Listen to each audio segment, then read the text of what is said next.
Bonjour à tous et à toutes. À la faveur d'un certain nombre de fiches de dysfonctionnement relatant un manque de temps, retard, oubli de dispensation, oubli divers en fait, il m'est apparu important de prendre quelques minutes pour réfléchir sur cet aspect difficile, souvent oublié, mais néanmoins primordial dans notre métier, savoir gérer et prendre le temps. Le temps, c'est la vie, et la vie n'est pas éternelle. Et si je vous parle de la vie, c'est que le rapport au temps impose un travail sur nos relations aux autres, mais également un travail sur soi. Deuxième point, avant de gérer son temps, il faut déterminer les objectifs à atteindre, déterminer des lignes directrices, déterminer des choix directeurs. Bref, savoir où on va. Car, comme pour le navigateur ou le pilote, la boussole et la montre sont deux instruments indissociables et vitaux. Le temps ne s'achète pas, ne se stocke pas, ne s'arrête pas, il file inexorablement.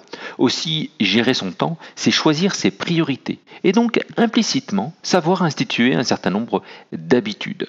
Je conseille en passant les livres de Stephen Covey sur les habitudes, il y en a même une version pour les ados si cela vous intéresse.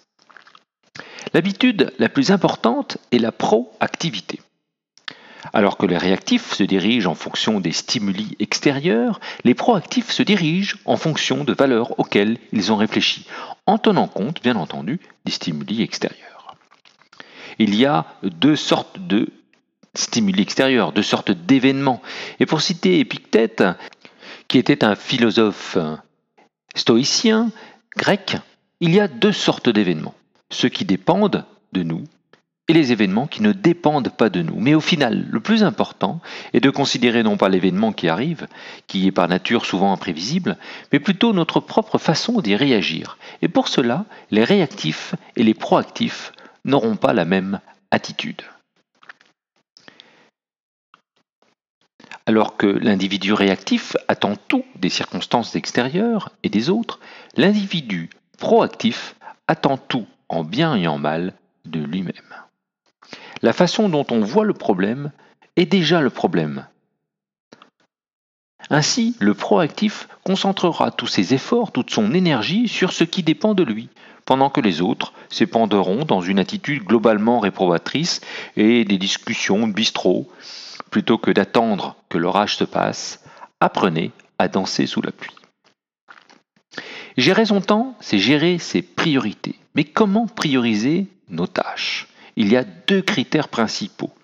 Le premier critère est en fait un degré d'urgence et le second critère est le degré d'importance. Ainsi, vous pouvez catégoriser 4 types de tâches. Des tâches urgentes et importantes, des tâches non urgentes importantes, des tâches urgentes et non importantes, et également, pour finir, des tâches non urgentes et non importantes. Face aux différentes tâches auxquelles nous pouvons être confrontés, les personnes réactives auront tendance à répondre en priorité aux sollicitations quotidiennes de la première colonne, c'est-à-dire les tâches urgentes, importantes ou non. Facile à entreprendre, leur résultat est immédiatement visible, souvent populaire, souvent gratifiant, mais reconnaissez, pas toujours important. Les individus proactifs, eux, vont négliger ou déléguer autant que possible la deuxième ligne, puisqu'elle ne comporte que des tâches non importantes. Et ces personnes vont donc se consacrer en priorité aux tâches importantes, non seulement dans le cadre A, c'est-à-dire des tâches urgentes, mais également et surtout dans le cadre B, des tâches importantes et non urgentes. En effet, c'est en travaillant dans ce cadre B, des tâches non urgentes et importantes, que l'on prépare l'avenir et que l'on va éviter aujourd'hui aux tâches importantes, mais non encore urgentes, de devenir urgentes demain.